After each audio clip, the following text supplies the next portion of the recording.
कितने बच्चों ने फॉर्म भरा। आपको सिर्फ अपनी सीट से मतलब होना होता है। आप कितनी सीट चाहिए? एक सीट चाहिए। तो अगर कोई एग्ज़ाम हो रहा है उसमें एक सीट है ना, तो ऐसा सोचिए कि वो सीट मेरे लिए ही बनी है। तो आपको एक ही सीट चाहिए, 316 नहीं चाहिए। तो एक देखिए अपनी, और कितने बच्चे हैं ये देख के कुछ नहीं हो रहा है।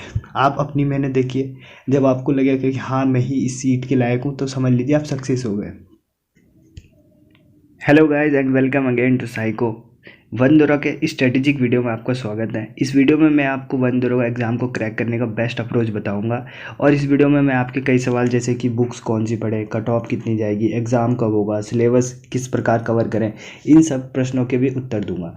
तो चलिए शुरू करते हैं बिना किसी देरी के। और हाँ, इस वीडियो को आपको एंड तक देखना है, तभी ये वीडियो आपको समझ में आएगी, तभी ये वीडियो इस वीडियो से आपको कुछ फ़ायदा होगा। चलिए शुरू करते हैं।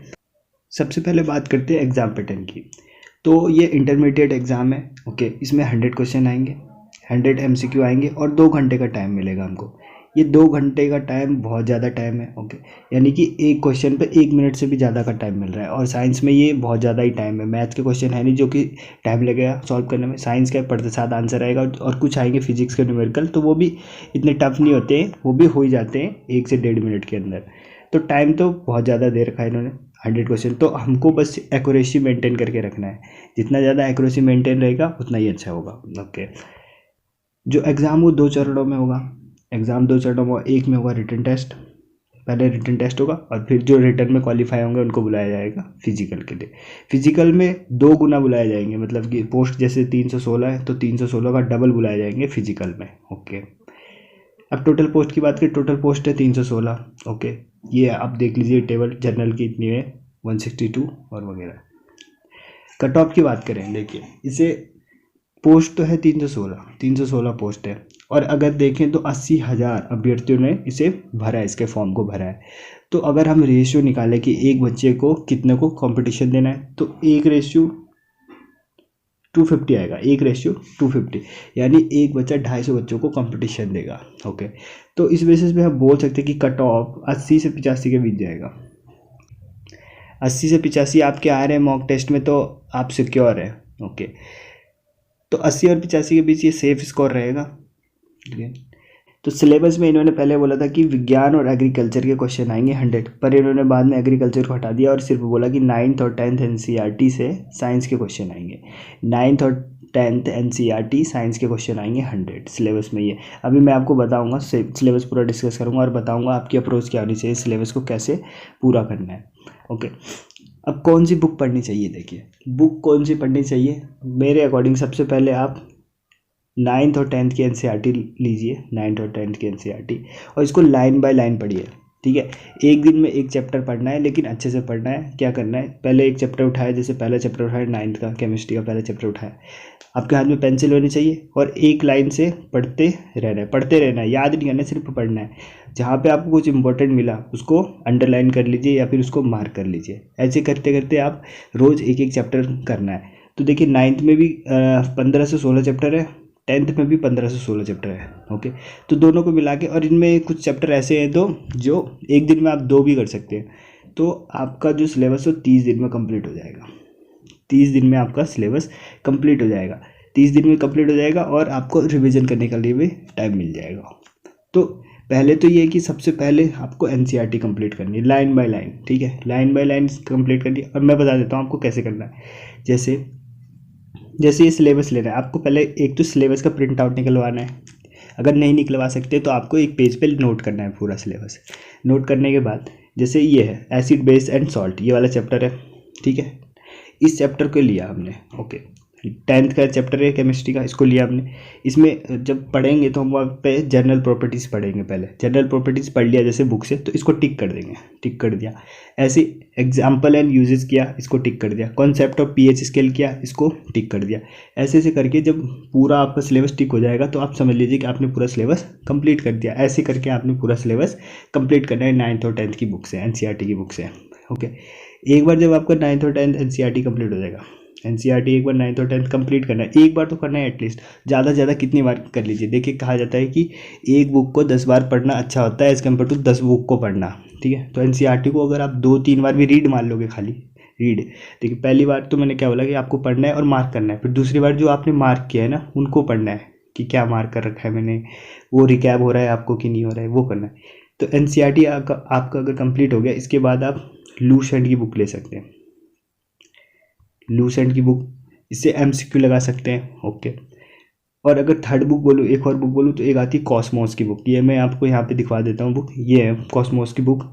ये फिजिक्स केमिस्ट्री और बायो की आती है, अलग अलग वन लाइनर होती है, ये भी एनसीईआरटी से ही मिलके बनी है। तो एनसीईआरटी सबसे पहले तो सबसे अच्छा तो यही है कि एनसीईआरटी पढ़ लो, क्योंकि सारी बुकें हैं जो एनसीईआरटी से ही बनाई जाती है, एनसीईआरटी के ऊपर ही। ओके, तो बाकी ये दो बुक है, क्यों लगा सकते हैं, या फिर हमारे चैनल का भी सहयोग ले सकते हैं। हम क्या करते हैं कि हम टॉपिक वाइज क्वेश्चन बनाते हैं। एक क्वेश्चन लिया, वो पूरा टॉपिक कर देगा, और मैं एक्सप्लेन भी ऐसे करता हूँ। मैं अगर कोई क्वेश्चन करा रहा हूँ एमसीक्यू, तो मैं पूरा टॉपिक ही एक्सप्लेन कर देता हूँ। तो यदि आपने एनसीईआरटी पढ़ी होगी तब तो और आपका रिवीजन हो जाएगा। यदि आपने एनसीईआरटी नहीं भी पढ़ी होगी, तो मैं इतना बता देता हूँ अपने क्वेश्चंस में कि आपको पढ़ने की ज़रूरत नहीं पड़ती है। तो सबसे पहले तो आपको सब्सक्राइब कर लेना है हमारे चैनल को, ठीक, सब्सक्राइब कर लेना है। ओके, इस पर जितनी भी वीडियो पड़ी अभी तक, शायद 7 या 8 वीडियो है, इन सारी वीडियो को आपको देख लेना है। इन सारी वीडियो को देखोगे आपको खुद स्वयं पता चल जाएगा कि हाँ, ये हमारे सिलेबस के अकॉर्डिंग ये सारी वीडियो सेट हो रखी है, सारी वीडियो, और आपको बहुत कुछ चीज़ें आ भी जाएगी इन 7-8 वीडियो से। और वीडियो डलती रहेगी, और वीडियो भी डलती रहेगी, और वीकली यहाँ पे 100 वीडियो की 100 क्वेश्चन की एक वीडियो आएगी। ये डिसाइड करेगा ये कि इस वीडियो पर कितने लाइक पड़ते हैं। इस वीडियो पे जितने अधिक लाइक पड़ेंगे, ये वीडियो इतनी जल्दी आएगा, ये 100 क्वेश्चन वाली मॉक टेस्ट की वीडियो। ओके, अब बहुतों का क्वेश्चन है कि एग्ज़ाम कब होगा। एग्ज़ाम कब होगा, देखिए एग्ज़ाम तो जून में होना था, आयोग ने साफ साफ बोल दिया था कि जून में होना था, लेकिन लॉकडाउन लग गया इसलिए नहीं हो पाया। तो अब जो एग्ज़ाम है 15 जुलाई के बाद हो, 15 जुलाई के बाद हो ही जाना है इसने एग्ज़ाम में। अगर स्थिति नॉर्मल हो रही है, जैसे अभी नॉर्मल हो रही है, तो ऐसी नॉर्मल होती रही तो 15 जुलाई के बाद आपका एग्ज़ाम हो जाएगा। यानी आपके पास 1.5 महीना है, 1.5 महीने का टाइम, यानी 45 डे है। 45 डे का प्लान आपको क्या करना है, देखिए 30 दिन में आपको सिलेबस कंप्लीट करना है। ओके, एनसीईआरटी से पूरी लाइन बाय लाइन रीड मारनी है, और 15 दिन उसका रिवीजन मारना है। ठीक है, 30 दिन जब आप कर लोगे तब आपको पता चल जाएगा कि एग्ज़ाम कब होना है। तब तक कोई ना कोई नोटिफिकेशन आ ही जाएगी, और आपके पास 15 दिन तभी भी होंगे आपको रिवीजन करने के लिए। ओके, तो एग्ज़ाम 15 जुलाई के बाद ही होंगे। अब मैं आपको बताता हूँ कि टॉपर का मंथ, कि टॉपर कैसे सक्सेस हो जाता है और आप नहीं हो पाते एग्ज़ाम में। टॉपर फॉलो करता है डीसीपी रूल को, D for dedication, C for continuity, और पी फॉर परसेवरेंस।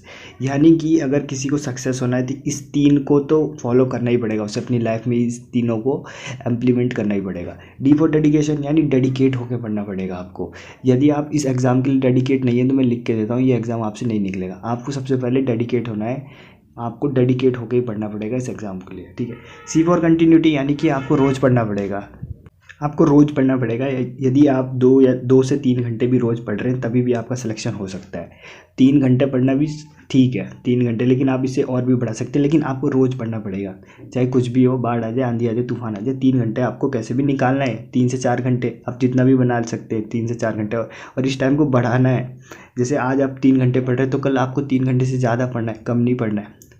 और पी फॉर परसेवरेंस, दृढ़ता के साथ पढ़ना है। यदि आपने आज संकल्प ले लिया कि मुझे पहला चैप्टर करना है, तो आपने पहला चैप्टर जब तक नहीं होगा आपको उठना नहीं है वहाँ से। पहला चैप्टर आपको पूरा कंप्लीट कर लेना है, सारे टॉपिक कवर कर लिए, सब पे टिक लग गया, तभी आपको उठना है, उससे पहले नहीं उठना है। ये परसेवरेंस, तो आपको डेडिकेशन, कंटिन्यूटी और परसेवरेंस को मेंटेन करके रखना है, तभी आपका सिलेक्शन हो पाएगा। देखिए 80,000 बच्चों ने फॉर्म भरा है, 80,000 में, इसमें से 10,000 बच्चे तो मेहनत कर ही रहे होंगे, अच्छे से मेहनत कर रहे होंगे 10,000, यानी कि आपका जो कंपटीशन है वो इन 10,000 से है। और ऐसे भी जो असली चीज़ होती है कि आपको ना तो सीट को देखना होता है, जैसे 316 सीट है, आपको इसे नहीं देखना होता है, और ना ही बच्चों को देखना होता है कि कितने बच्चों ने फॉर्म भरा। आपको सिर्फ अपनी सीट से मतलब होना होता है। आपको कितनी सीट चाहिए, 1 सीट चाहिए। तो अगर कोई एग्ज़ाम हो रहा है उसमें 1 सीट है ना, तो ऐसा सोचिए कि वो सीट मेरे लिए ही बनी है, तो आपको 1 ही सीट चाहिए, 316 नहीं चाहिए। तो 1 देखिए अपनी, और कितने बच्चे हैं ये देख के कुछ नहीं हो रहा है। आप अपनी मेहनत देखिए, जब आपको लगेगा कि हाँ मैं ही इस सीट के लायक हूँ, तो समझ लीजिए आप सक्सेस हो गए।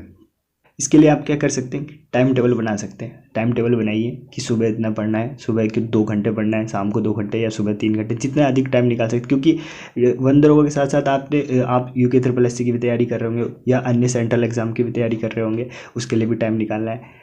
और 1 दरोगा में आपको सिर्फ एक सब्जेक्ट पढ़ना है, साइंस पढ़ना है। ओके। बाकियों में आपको मैथ, रीजनिंग, उत्तराखंड, हिंदी सब कुछ पढ़ना होता है, इसलिए आपको एक टाइम टेबल बनाना पड़ेगा। टाइम टेबल में आपको 15 के लिए प्रॉपर टाइम देना पड़ेगा और उसमें कंटिन्यूटी लानी पड़ेगी। रोज़ आपको पढ़ना पड़ेगा, ठीक है। रोज़ आपको 1 से 2 चैप्टर सॉल्व करने पड़ेंगे एनसीईआरटी से। एनसीईआरटी बुक को जल्दी से जल्दी ख़त्म करना पड़ेगा। देखिए मैं जहाँ तक बोल रहा हूँ 80% ना, 80 से 90% पेपर जो एनसीईआरटी से बनेगा, 80 से 90% पेपर। जो 10 क्वेश्चन होते हैं जो घुमाते हैं क्वेश्चन, ठीक है, जो 10 क्वेश्चन घुमाने वाले होते हैं वो भी होंगे एनसीईआरटी से, लेकिन वो डेप्थ से पूछे जाएंगे या फिर शायद किसी अन्य बुक से पूछे जा सकते हैं, लेकिन ज़्यादातर क्वेश्चन एनसीईआरटी से ही आएंगे जब उन्होंने क्या रखा है और प्रॉपर उन्होंने जब सिलेबस दे रखा है तो उसी से पूछा जाएगा। आपको बस अपना सिलेबस कवर करना है। तो आपको सबसे पहले क्या करना है कि सिलेबस कंप्लीट करना है। और सिलेबस में जैसे आपको कोई टॉपिक नहीं आ रहा है, जैसे केमिकल रिएक्शन वाला टॉपिक है या कुछ भी एक टॉपिक है, उसमें आपको पता चला मोल कॉन्सेप्ट समझ में नहीं आया, मोल कॉन्सेप्ट समझ में नहीं आया, तो आपको इस वीडियो पे आना है, इस वीडियो के नीचे कमेंट कर देना है मोल्स कॉन्सेप्ट। तो मैं मोल कॉन्सेप्ट पे वीडियो बना दूंगा और आपका कॉन्सेप्ट क्लियर कर दूंगा पूरे अच्छे से। तो इन सभी बातों का ध्यान रखना है और ये एग्ज़ाम बहुत आसानी से क्रैक कर सकते हैं आप, बहुत ईजिली क्रैक हो जाएगा। साइंस पढ़नी है, इसमें पॉजिटिविटी लानी है, पॉजिटिव रहना है हमेशा, ज़्यादा नेगेटिव दोस्तों से ना मिले, सलाह देता हूँ, क्योंकि माइंड फिर उधर ही चल जाता है नेगेटिव चीज़ों पे। तो पॉजिटिव रहें और प्रॉपर टाइम दें, कंटिन्यूटी लाएँ, डेडिकेशन लाएँ और पढ़ें। एग्ज़ाम बहुत आसानी से क्रैक हो जाएगा। ओके फिर, थैंक यू, जय हिंद।